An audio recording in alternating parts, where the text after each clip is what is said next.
আর কোনো কোনো জমিদার নাকি খুবই ভয়ানক এবং কি অত্যাচারী ছিল, মানুষের উপরে তারা জোর জুলুম করে বেড়াতো। কিন্তু সেই তাদের ভয়ানক পরিস্থিতি এখন কোথায় হারিয়েছে কালের বিবর্তনে, কিন্তু তাদের খুঁজেই পাওয়া যাচ্ছে না।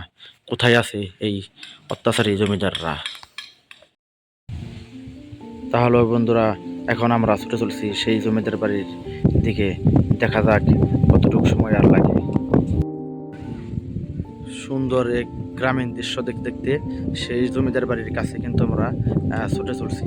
দেখা যাক আর কতটুকু সময় লাগে।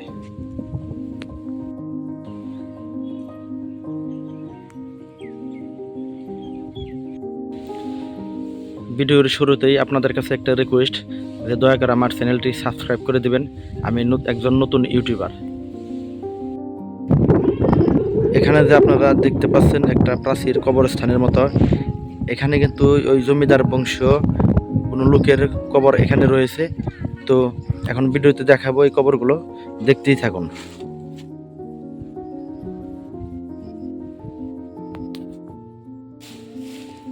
এই ভবনগুলো কিন্তু অনেক পুরনো, কিন্তু বর্তমান সময়ে এগুলো মেরামত করে আর কি নতুন রূপে পরিবর্তন করা হয়েছে। সামনের দিকে অল্প একটু এগোতেই চোখে পড়লো আরেকটি ভবন। এই ভবনটিও দেখা যাচ্ছে যে রং করে পরিবর্তন করা হয়েছে, কিন্তু আগের যে ভবনগুলো ছিল সেগুলো কিন্তু অনেকটা নোংরা মানের বা ভাঙচুর ছিল। এখন দেখাবো যে ভবনের গেটে যে একটি লেখা দেখতে পাচ্ছেন, যে গোবিন্দ ভবন, স্থাপিত 1270 বঙ্গাব্দ।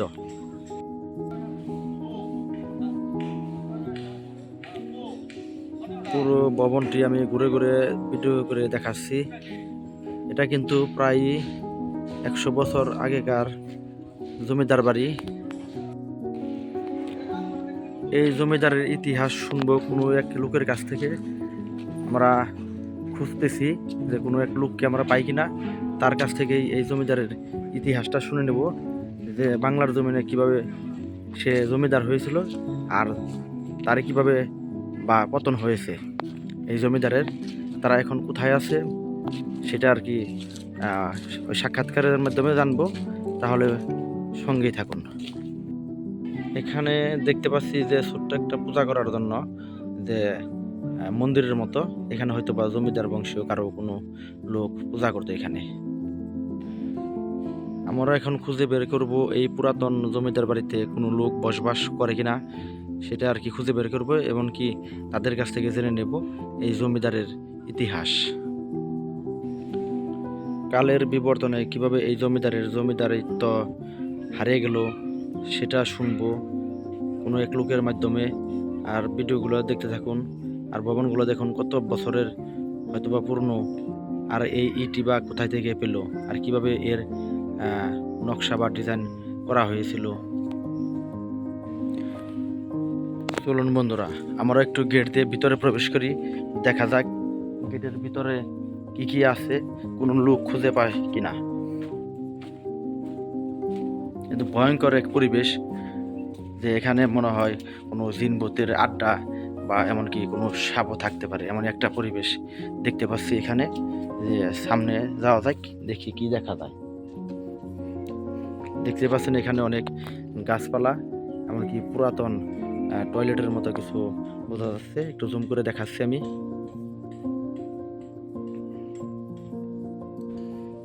আসলে আমার এখানে একটু ভয় ভয়ই লাগছে, যে একবার নির্জন একটা পরিবেশ, কিন্তু কোনো লোকজনের দেখা পাচ্ছি না। এই ভবনগুলো দেখতেই পাচ্ছেন, ভবনগুলো কত পুরনো আর কত সুন্দর করে ডিজাইন করে তৈরি করা হয়েছে ভবনগুলো।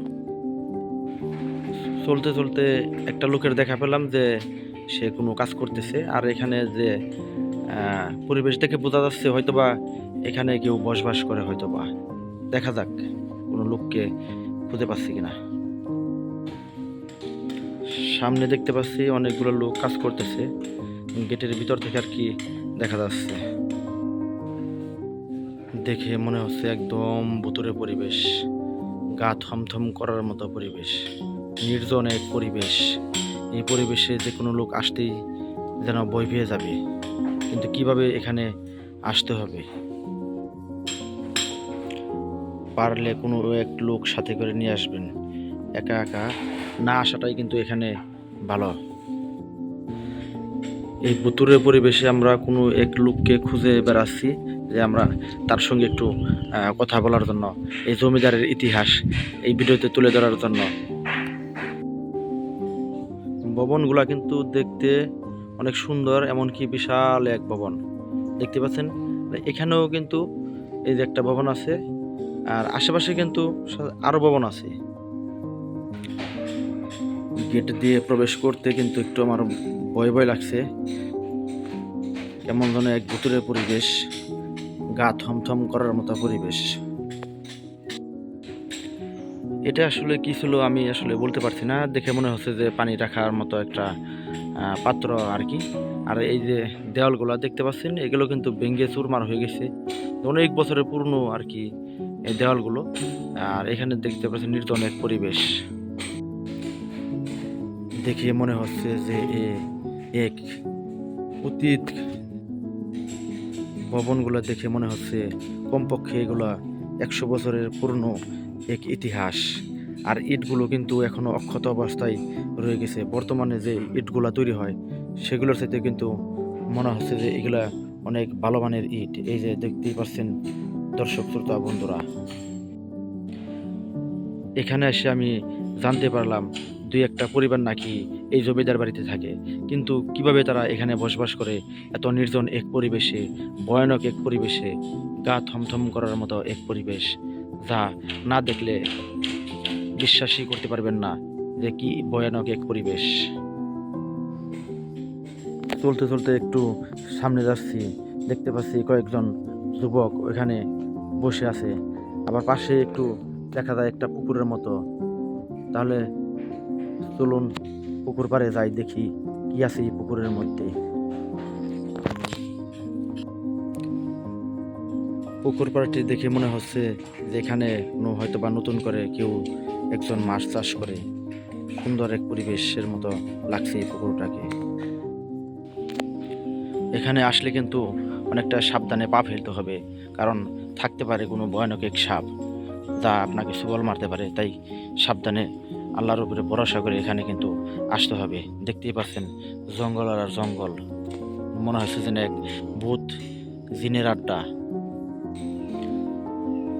এখনো দেখা পাচ্ছি না জমিদার বংশের কোনো এক লোকের বা তাদের সন্ধানী পাবো কি করে, সেই খুঁজে কিন্তু এখনো ক্লান্ত হয়ে আছে আমি। দেখি একটু এই গেটের ভিতরে প্রবেশ করি, কি আছে এই গেটের ভিতরে। মনে হচ্ছে যে একটা কূপ। চলুন দেখি বন্ধুরা এই গেটের ভিতরে একটু প্রবেশ করি, যে এখানে একটু দেখতে পাচ্ছি একটা কূপের মতো। মনে হচ্ছে যেন প্রায় এই কূপটি 100 বছর ধরে বসে আছে, কিন্তু কি অবস্থায় আছে সেটা এখন দেখবো। আসলে দেখা যাচ্ছে না, নিচে একটু দেখা যাচ্ছে যে নিচে পানি, পচা পানির মতো। কিন্তু লোকের মুখ থেকে অনেকবার আমরা কিন্তু শুনেছি এই জমিদাররা নাকি কোনো এক সময় খাজনা তুলতো, যে আর কোনো জমিদার নাকি খুবই ভয়ানক এবং কি অত্যাচারী ছিল, যে মানুষের উপরে তারা জোর জুলুম করে বেড়াতো। কিন্তু সেই তাদের ভয়ানক পরিস্থিতি এখন কোথায় হারিয়েছে কালের বিবর্তনে, কিন্তু তাদের খুঁজেই পাওয়া যাচ্ছে না। কোথায় আছে এই অত্যাচারী জমিদাররা? এই জমিদারের ইতিহাস শুনলে গা শিউরে উঠতে পারে। দূর থেকে দেখা যাচ্ছে ধ্বংসস্তূপের মতো পড়ে আছে একটি টেবিল, কি ওটা আসলে পুরা বোঝা যাচ্ছে না।